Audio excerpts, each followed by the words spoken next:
पिछले दिनी एक खबर अखबारां ਦੀਆਂ ਸੁਰਖੀਆਂ ਬਣੀ ਤੇ ਕੁਝ ਸਮੇਂ ਬਾਅਦ ਹੀ ਲੋਕਾਂ ਦੇ ਚੇਤਿਆਂ ਵਿੱਚੋਂ ਨਿਕਲ ਗਈ। ਇਹ ਖਬਰ ਸੀ ਕਿ ਕੇਂਦਰ ਸਰਕਾਰ ਨੇ ਸੀਬੀਐਸਈ ਦੇ 9ਵੀਂ ਤੋਂ 12ਵੀਂ ਦੇ ਸਿਲੇਬਸ ਵਿੱਚੋਂ ਫੈਡਰਲਿਜ਼ਮ ਮਤਲਬ ਸੰਘੀ ਢਾਂਚਾ ਤੇ ਇਸ ਦੇ ਨਾਲ ਸੈਕੂਲਰਿਜ਼ਮ ਤੇ ਸਿਟੀਜ਼ਨਸ਼ਿਪ ਵਰਗੇ ਚੈਪਟਰ ਹਟਾ ਦਿੱਤੇ। ਮੈਂ ਗਗਨਦੀਪ ਸਿੰਘ ਦ ਸਟੋਰੀ ਵਿੱਚ ਤੁਹਾਡਾ ਸਵਾਗਤ ਕਰਦਾ ਹਾਂ। ਆਖਰ ਇਹ ਫੈਡਰਲਿਜ਼ਮ ਹੈ ਕੀ ਤੇ ਭਾਰਤ ਵਰਗਾ ਦੇਸ਼ ਜੋ ਕਿ ਅਲੱਗ-ਅਲੱਗ ਸੂਬਿਆਂ ਦਾ ਦੇਸ਼ ਹੈ, ਇਸ ਵਿੱਚ ਫੈਡਰਲਿਜ਼ਮ ਦੀ ਅਹਿਮੀਅਤ ਕੀ ਹੈ। ਇਸ ਲਈ ਅਸੀਂ ਇੰਟਰਵਿਊ ਕੀਤਾ ਡਾਕਟਰ ਰੌਣਕੀ ਰਾਮ ਨੂੰ। ਡਾਕਟਰ ਰੌਣਕੀ ਰਾਮ ਇਸ ਵੇਲੇ ਪੰਜਾਬ ਯੂਨੀਵਰਸਿਟੀ ਚੰਡੀਗੜ੍ਹ ਵਿੱਚ ਬਤੌਰ ਪੋਲੀਟੀਕਲ ਸਾਇੰਸ ਪ੍ਰੋਫੈਸਰ ਸੇਵਾਵਾਂ ਨਿਭਾ ਰਹੇ ਹਨ। ਸੰਘੀ ਢਾਂਚੇ ਦੀ ਅਸੀਂ ਗੱਲ ਕਰਦੇ ਹਾਂ। ਇਸ ਸੰਘੀ ਢਾਂਚੇ ਦਾ ਮੁੱਖ ਤੌਰ 'ਤੇ ਸੰਬੰਧ ਹੈ ਕਿ ਜਿਹੜੀ ਦੋ ਤਰ੍ਹਾਂ ਦੀਆਂ ਸਰਕਾਰਾਂ ਨੇ, ਇੱਕ ਸਰਕਾਰ ਜਿਹੜੀ ਸੈਂਟਰ 'ਚ ਆ ਜਿਹਨੂੰ ਅਸੀਂ ਫੈਡਰਲ ਸਰਕਾਰ ਕਹਿੰਦੇ ਹਾਂ ਜਾਂ ਸੈਂਟਰਲ ਸਰਕਾਰ ਕਹਿੰਦੇ ਹਾਂ, ਤਾਂ ਦੂਜੀਆਂ ਸਰਕਾਰਾਂ ਜਿਹੜੀਆਂ ਸਟੇਟ ਵਿੱਚ ਹੁੰਦੀਆਂ ਨੇ ਉਹਨੂੰ ਸਟੇਟ ਸਰਕਾਰਾਂ ਕਹਿੰਦੇ ਨੇ। ਅਤੇ ਸੈਂਟਰ ਦਾ ਜਿਹੜਾ ਇੱਕ ਹੈ ਉਹ ਓਵਰਆਲ ਇਹਨਾਂ ਸਟੇਟ ਨੂੰ ਜੋ ਰੈਗੂਲੇਟ ਕਰਦਾ ਹੈ, ਉਹ ਸੈਂਟਰ ਨੂੰ ਅਸੀਂ ਮੰਨਦੇ ਹਾਂ। ਸੰਘੀ ਦੇ ਵਿੱਚ ਇੱਕ ਸੈਂਟਰ ਪੱਖ ਹੈਗਾ, ਦੂਜਾ ਸਟੇਟ ਪੱਖ ਹੈਗੇ ਨੇ, ਜਿਹੜੇ ਕਿ ਪਾਰਟਸ ਨੇ ਇਸ ਸੈਂਟਰ ਦੇ, ਜਿਹਨੂੰ ਅਸੀਂ ਕਹਿੰਦੇ ਹਾਂ ਪਾਰਟਸ ਆਫ ਦਾ ਯੂਨੀਅਨ ਕਹਿੰਦੇ ਆ ਪੂਰੇ ਇਸ ਢਾਂਚੇ ਨੂੰ, ਸੰਘੀ ਢਾਂਚੇ ਨੂੰ, ਜਿਹਦੇ ਵਿੱਚ ਉਹਦੀ ਜਿਹੜੀ ਮੇਨ ਸਪਿਰਿਟ ਅਸੀਂ ਮੰਨਦੇ ਹਾਂ ਉਹਨੂੰ ਕਹਿੰਦੇ ਆ ਫੈਡਰਲ ਸੰਘੀ। ਹੁਣ ਇਹ ਸਬੰਧ ਜਿਹੜਾ ਹੈਗਾ, ਇਹ ਸਟੇਟ ਸਰਕਾਰਾਂ, ਤੁਸੀਂ ਇਹਨੂੰ ਸਟੇਟ ਵੈਸੇ ਮੰਨ ਸਕਦੇ ਹੋ ਰਾਜ, ਤੇ ਸੈਂਟਰ ਜਿਹੜਾ ਹੈ ਉਹਨਾਂ ਦੇ ਵਿੱਚ ਜਿਹੜੇ ਸਬੰਧ ਵਾ ਉਹ ਕਿਸ ਤਰ੍ਹਾਂ ਉਹਨਾਂ ਸਬੰਧਾਂ ਦੀ ਆਪਸ ਵਿੱਚ ਹੀ ਤਾਲਮੇਲ ਹੈ, ਕਿਸ ਤਰ੍ਹਾਂ ਉਹਨਾਂ ਸਬੰਧਾਂ ਦੇ ਰਾਜਨੀਤਿਕ ਪੱਧਰ ਦੇ ਉੱਤੇ ਉਹਦੇ ਵਿੱਚ ਆਪਾਂ ਲੈ ਲਵਾਂਗੇ ਕਾਨੂੰਨ ਬਣਾਉਣੇ, ਕਾਨੂੰਨ ਲਾਗੂ ਕਰਨੇ, ਕਾਨੂੰਨਾਂ ਦੀ ਐਡਜੂਡੀਕੇਸ਼ਨ ਜਿਹੜਾ ਉਹਦਾ ਨਿਪਟਾਰਾ ਹੋਣਾ, ਉਹਨਾਂ ਨੂੰ ਸਾਰਿਆਂ ਨੂੰ ਸਮਝਣ ਵਾਸਤੇ ਕੁਛ ਇੱਕ ਸਾਡੇ ਸੰਵਿਧਾਨ ਦੇ ਵਿੱਚ ਅਸੀਂ ਧਾਰਨਾਵਾਂ ਪਾਈਆਂ ਹੋਈਆਂ ਨੇ। ਉਹ ਜਿਹੜੀਆਂ ਧਾਰਨਾਵਾਂ ਨੇ, ਧਾਰਾਵਾਂ ਨੇ, ਉਹ ਸਾਰੀਆਂ ਧਾਰਾਵਾਂ ਜਿਹੜੀਆਂ ਨੇ, ਆਰਟੀਕਲਸ ਨੇ, ਚੈਪਟਰਸ ਨੇ, ਲਿਸਟ ਨੇ, ਉਹ ਸਾਰੀਆਂ ਜਿਹੜੀਆਂ ਇਹਨਾਂ ਬਾਰੇ ਜੋ ਵਿਸਤਾਰ ਪੂਰਵਕ ਦੱਸਿਆ ਗਿਆ ਹੈ, ਉਹਨੂੰ ਅਸੀਂ ਸੰਘੀ ਢਾਂਚੇ ਦੇ ਅੰਦਰ ਸਮਝਣ ਦੀ ਕੋਸ਼ਿਸ਼ ਕਰਦੇ ਹਾਂ। ਇਹ ਮੰਨਿਆ ਜਾਂਦਾ ਹੈ ਕਿ ਕਾਨੂੰਨੀ ਤੌਰ ਤੇ ਤਾਂ ਕਿਉਂਕਿ ਲਿਖਤ ਉੱਤੇ, ਸੰਵਿਧਾਨ ਉੱਤੇ ਜਿਹੜਾ ਇੰਡੀਅਨ ਹੈਗਾ, ਸਟੇਟ ਹੈਗਾ, ਉਹ ਯੂਨੀਅਨ ਆਫ ਸਟੇਟਸ ਹੈਗਾ, ਯੂਨਿਟਰੀ ਸਟੇਟ ਮੰਨਿਆ ਜਾਂਦਾ ਹੈ। ਲੇਕਿਨ ਜਿਹੜਾ ਉਹਦੇ 'ਚ ਸਾਡੀ ਮਨਸ਼ਾ ਹੈਗੀ ਆ, ਸਾਡੇ ਸੰਵਿਧਾਨ ਨੂੰ ਬਣਾਉਣ ਵਾਲਿਆਂ ਦੀ, ਉਹਨਾਂ ਦਾ ਸੀਗਾ ਮੇਨ ਤੌਰ ਦੇ ਉੱਤੇ ਕਿ ਇਹ ਇੱਕ ਸੰਘੀ ਹੋਏਗਾ ਜਿਹਦੇ ਵਿੱਚ ਅਧਿਕਾਰ ਸੈਂਟਰ ਕੋਲ ਤੇ ਸਟੇਟਾਂ ਕੋਲ ਨਿਰਧਾਰਤ ਤਰੀਕੇ ਨਾਲ ਦਿੱਤੇ ਜਾਣਗੇ। ਲੇਕਿਨ ਬਹੁਤ ਸਾਰੇ ਜਿਹੜੇ ਸੈਂਟਰ ਕੋਲ ਅਧਿਕਾਰ ਨੇ ਉਹ ਇਸ ਤਰ੍ਹਾਂ ਦੇ ਨੇ ਕਿ ਜ਼ਿਆਦਾ ਤੌਰ 'ਤੇ ਹਾਵੀ ਸੈਂਟਰ ਨੂੰ ਹੋ ਜਾਂਦਾ ਹੈ। ਤਾਂ ਬਹੁਤ ਸਾਰੇ ਜਿਹੜੇ ਵਿਦਵਾਨ ਹੈ ਉਹ ਇਹ ਕਹਿੰਦੇ ਆ ਕਿ ਜਿਹੜਾ ਭਾਰਤ ਦਾ ਸੰਘੀ ਢਾਂਚਾ ਹੈ, ਇਹਦਾ ਝੁਕਾਅ ਜ਼ਿਆਦਾ ਜਿਹੜਾ ਹੈਗਾ ਉਹ ਸੈਂਟਰ ਦੇ ਪੱਖ 'ਚ ਜਾ ਕੇ ਭੁਗਤ ਜਾਂਦਾ ਹੈਗਾ, ਅਤੇ ਜਿਹੜੇ ਸਟੇਟ ਦੀ ਅਧਿਕਾਰ ਵਾ, ਜਿਹੜੇ ਉਹਨਾਂ ਦੇ ਆਪਣੇ ਖਿੱਤੇ ਵਿੱਚ ਉਹਨਾਂ ਨੂੰ ਜੋ ਫਰੀਡਮਸ ਹੈਗੀਆਂ ਨੇ ਉਹ ਸੈਂਟਰ ਦੇ ਮੁਤਾਬਕ ਘੱਟ ਨੇ। ਅਮਰੀਕਾ ਦਾ ਸੰਘੀ ਢਾਂਚਾ ਉਹ ਸਟੇਟਾਂ ਨੇ, ਉੱਥੇ ਦੇ ਰਾਜਾਂ ਨੇ ਮਿਲ ਕੇ ਬਣਾਇਆ ਹੋਇਆ, ਉਹ ਸਟੇਟ ਨੇ ਮਿਲ ਕੇ ਫੈਡਰਲ ਬਣਾਇਆ ਹੋਇਆ। ਅਤੇ ਜਿਹੜਾ ਸਾਡਾ ਇੱਥੇ ਢਾਂਚਾ ਹੈਗਾ, ਇਹ ਸਟੇਟਾਂ ਨੇ ਮਿਲ ਕੇ ਨਹੀਂ ਬਣਾਇਆ, ਇਹ ਸਟੇਟ ਸੈਂਟਰ ਨੇ ਬਣਾਇਆ ਹੈਗਾ। ਇਹ ਜਿਹਨੂੰ ਕਹਿੰਦੇ ਆ ਕਿ ਅਮਰੀਕਾ ਦੇ ਵਿੱਚ ਢਾਂਚਾ ਥੱਲਿਓਂ ਉੱਪਰ ਨੂੰ ਜਾ ਕੇ ਬਣਿਆ, ਇੱਥੇ ਕੀ ਆ, ਇੱਥੇ ਉੱਪਰੋਂ ਥੱਲੇ ਨੂੰ ਆਇਆ ਹੈਗਾ। ਇਸ ਲਈ ਇਹ ਜਿਹੜਾ ਜ਼ਿਆਦਾ ਯੂਨਿਟਰੀ ਟ੍ਰੈਂਡ ਰਿਹਾ ਹੈਗਾ, ਉਹਨੂੰ ਅਸੀਂ ਭਾਸ਼ਾ ਯੂਜ਼ ਕਰਦੇ ਹਾਂ ਸੈਂਟਰੀਫਿਊਗਲ ਫੋਰਸਿਸ ਅਤੇ ਸੈਂਟਰੀਪੀਟਲ ਫੋਰਸਿਸ। ਜਿਹੜੀਆਂ ਸੈਂਟਰੀਪੀਟਲ ਹੈਗੀਆਂ ਉਹ ਇਸ ਤਰ੍ਹਾਂ ਚੱਲਦੀਆਂ ਨੇ, ਸਟਰੋਂਗ ਕਰਦੀਆਂ ਨੇ ਸੈਂਟਰੀਪੀਟਲ ਨੂੰ। ਜਿਹੜੀਆਂ ਸੈਂਟਰੀਫਿਊਗਲ ਨੇ, ਅਸੀਂ ਸੋਚਦੇ ਨੇ ਕਿ ਕਿਵੇਂ ਅਸੀਂ ਆਪਣੀਆਂ ਸ਼ਕਤੀਆਂ ਜਿਹੜੀਆਂ ਹੈਗੀਆਂ ਉਹਨੂੰ ਅਸੀਂ ਸੈਂਟਰ ਦੇ ਪ੍ਰਤੀ ਦੇਖਣਾ ਹੈਗਾ। ਇਹ ਜਿਹੜਾ ਭਾਰਤ ਦੇ ਵਿੱਚ ਜਦੋਂ ਸੰਵਿਧਾਨ ਬਣਾਇਆ ਜਾ ਰਿਹਾ ਸੀ, ਉਸ ਵੇਲੇ ਬਹੁਤ ਸਾਰੀਆਂ ਧਾਰਨਾਵਾਂ ਇਹ ਸਨ ਕਿ ਇਹਨੂੰ ਸਟਰੋਂਗ ਸੈਂਟਰ ਬਣਾਇਆ ਜਾਵੇ, ਇਹਨੂੰ ਫੈਡਰਲ ਸਟਰਕਚਰ ਦਾ ਕੀਤਾ ਜਾਵੇ, ਔਰ ਫੈਡਰਲ ਦਾ ਨਾਮ ਹੀ ਨਾ ਵਰਤਿਆ ਜਾਵੇ, ਕਿਉਂਕਿ ਫੈਡਰਲ ਦੇ ਨਾਮ ਵਰਤਣ ਨਾਲ ਸਾਨੂੰ ਨੁਕਸਾਨ ਹੋਵੇਗਾ। ਅਤੇ ਇਹ ਮੰਨਿਆ ਜਾਂਦਾ ਸੀ ਕਿਉਂਕਿ ਜਦੋਂ ਅਸੀਂ ਸੈਂਟਰ ਨੂੰ ਸਰਕਾਰ ਸਾਡੀ ਬਣਦੀ ਆ ਜਦੋਂ ਅਸੀਂ ਭਾਰਤ ਆਜ਼ਾਦ ਹੁੰਦਾ ਹੈ ਉਦੋਂ ਵਿਠਲ ਭਾਈ ਪਟੇਲ ਦੇ ਨਾਮ ਦੇ ਨਾਲ ਇਹ ਜੁੜਿਆ ਹੋਇਆ ਕਿ ਉਹਨਾਂ ਨੇ ਬਹੁਤ ਸਾਰੇ ਰਾਜਾਂ ਨੂੰ ਨਾਲ ਜੋੜਿਆ। ਮਤਲਬ ਕਈ ਸਾਰੇ ਪ੍ਰਿੰਸਲੀ ਸਟੇਟ ਸੀਗੇ ਜਿਨ੍ਹਾਂ ਨੂੰ ਮਤਲਬ ਕਈ ਤਾਂ ਬਾਅਦ 'ਚ ਜੁੜੇ। ਗੋਆ ਤੇ ਫਿਰ ਬਹੁਤ ਟਾਈਮ ਲੱਗਿਆ 1962।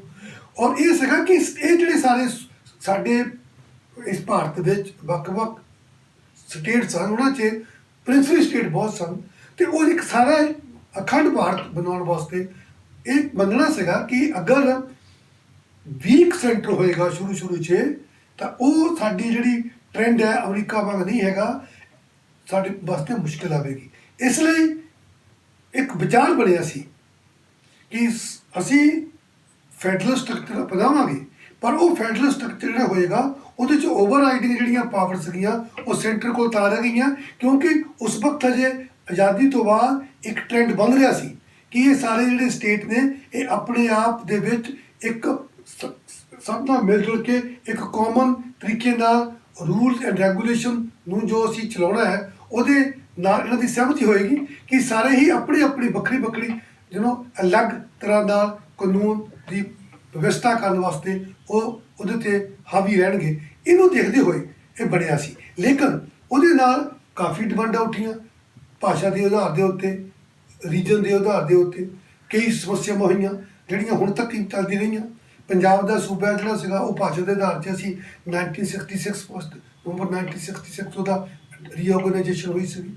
ਉਸ ਤੋਂ ਬਾਅਦ ਵੀ ਚੱਲਦਾ ਰਿਹਾ ਇਸ ਤਰੀਕੇ ਨਾਲ, ਅਤੇ ਇਸ ਕਰਕੇ ਬਹੁਤ ਸਾਰੇ ਪ੍ਰਬੰਧਾਂ ਦਾ ਉਦੋਂ ਮੰਨਦਾ ਸੀ ਕੰਸਟੀਟਿਊਟ ਅਸੈਂਬਲੀ ਦੇ ਦੌਰਾਨ ਕਿ ਇਹ ਜ਼ਰੂਰੀ ਹੈ ਕਿ ਇਹਦੇ ਵਿੱਚ ਜ਼ਿਆਦਾ ਜਿਹੜਾ ਸਟੇਟ ਦੀ ਹੈਗੀ ਆ ਖੁਦ ਮੁਖਤਿਆਰੀ ਉਹ ਸਾਨੂੰ ਉਸ ਮੌਕੇ ਦੇ ਅਨੁਸਾਰ ਅਸੀਂ ਸਟਰੋਂਗ ਸੈਂਟਰ ਬਣਾ ਰਹੇ ਹਾਂ, ਵੀਕ ਸੈਂਟਰ ਨਹੀਂ। ਪੰਜਾਬ ਵਿੱਚ ਅਕਸਰ ਇਸ ਤਰ੍ਹਾਂ ਦੀਆਂ ਆਵਾਜ਼ਾਂ ਸੁਣਨ ਨੂੰ ਮਿਲਦੀਆਂ ਹਨ ਕਿ ਕੇਂਦਰ ਸਰਕਾਰ ਸਾਡੇ ਨਾਲ ਧੱਕਾ ਕਰਦੀ ਹੈ ਅਤੇ ਸਾਡੇ ਹੱਕ ਦੇਣ ਤੋਂ ਮੁਨਕਰ ਰਹਿੰਦੀ ਹੈ, ਚਾਹੇ ਉਹ ਪਾਣੀਆਂ ਦਾ ਮਸਲਾ ਹੋਵੇ ਚਾਹੇ ਕੁਝ ਹੋਰ।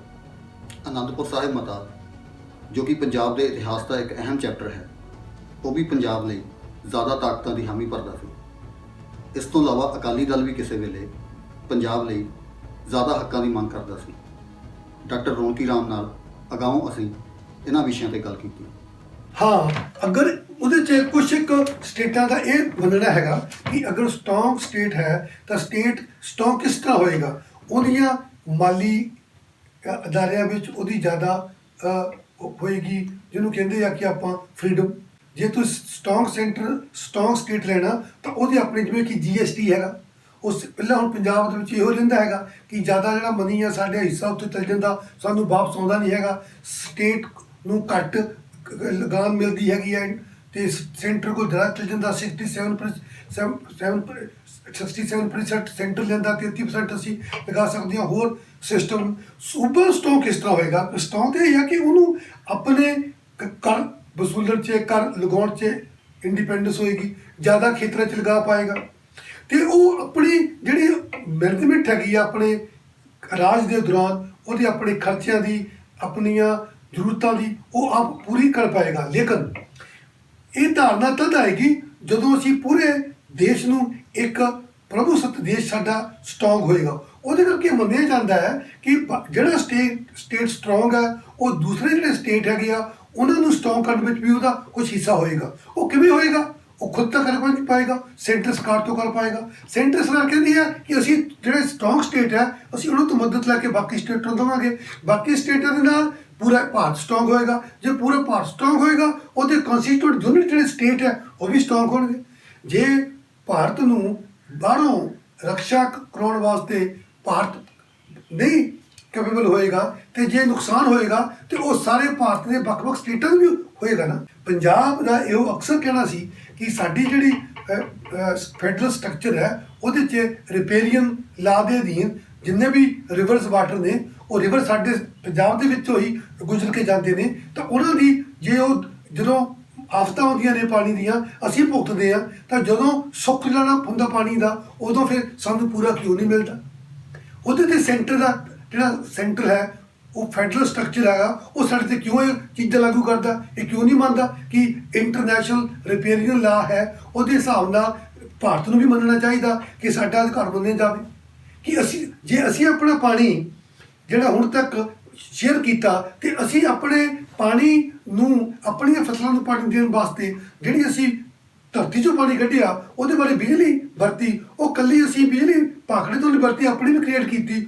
ਜਿਹੜੇ ਆਪਣੇ ਥਰਮਲ ਪਲਾਂਟ ਲੱਗੇ, ਉਹਨਾਂ ਬਿਜਲੀ ਪਲਾਂਟਾਂ ਦੇ ਵਿੱਚ, ਥਰਮਲ ਪਲਾਂਟਾਂ 'ਚ ਬਿਜਲੀ ਪੈਦਾ ਕਰਨ ਲਈ ਅਸੀਂ ਲੱਖਾਂ ਟਨ ਜਿਹੜਾ ਹੈਗਾ ਉਹ ਕੋਇਲਾ ਬਣਾਇਆ, ਉਹ ਕੋਇਲੇ ਦਾ ਅਸੀਂ ਮੁੱਲ ਦਿੱਤਾ ਉਹਨਾਂ ਸੂਬਿਆਂ ਨੂੰ ਜਿੱਥੋਂ ਕੋਲਾ ਆਇਆ। ਇਹ ਉਹਨਾਂ ਦੀ ਨਿਯਮਤ ਆ, ਇਹਨੂੰ ਦਿੱਤੀ ਹੋਈ ਆ ਖੁਦਾ ਨੇ। ਸਾਡੀ ਨਿਯਮਤ ਜਿਹੜੀ ਹੈਗੀ ਆ ਉਹ ਪਾਣੀ ਆ, ਕਿ ਸਾਡੇ ਪਾਣੀ ਜਿੱਥੇ ਜਾਂਦਾ ਉਹਦਾ ਸਾਨੂੰ ਵੀ ਪੈਸੇ ਦੇ ਦਿਓ। ਫਿਰ ਪਿਛਲੇ ਧਰਮਵੀਰ ਗਾਂਧੀ ਨੇ ਕਿਹਾ ਸੀਗਾ ਕਿ 1 ਗੈਲਨ ਦੇ ਕੈਪੈਸਿਟੀ ਹੈ ਜੀ ਹੁਣ ਤੱਕ ਜਿੱਦੋਂ ਪਾਣੀ ਜਾ ਰਿਹਾ ਹੈਗਾ, ਸਾਡੇ ਸਾਰੇ ਕਰਜ਼ੇ ਮਾਫ ਹੋ ਜਾਂਦੇ ਆ।